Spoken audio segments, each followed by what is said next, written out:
আমাদের ক্রীড়া উপদেষ্টা জনাব আসিফ মাহমুদ দুবাইতে আসছে আইসিসির একাডেমি পরিদর্শন করার জন্য।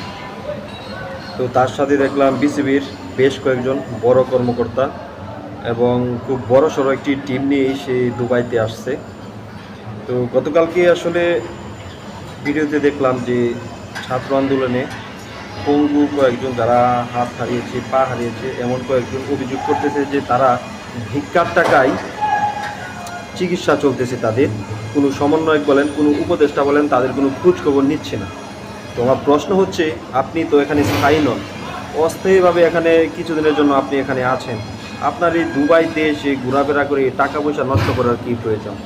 তার চেয়ে ভালো যদি আপনি ওই ছেলেপেলের পিছনে এই টাকাগুলো ওখানে খরচ করতেন, তাহলে হয়তোবা অনেক বেশি ভালো হতো এবং ওরা উপকৃত হতো।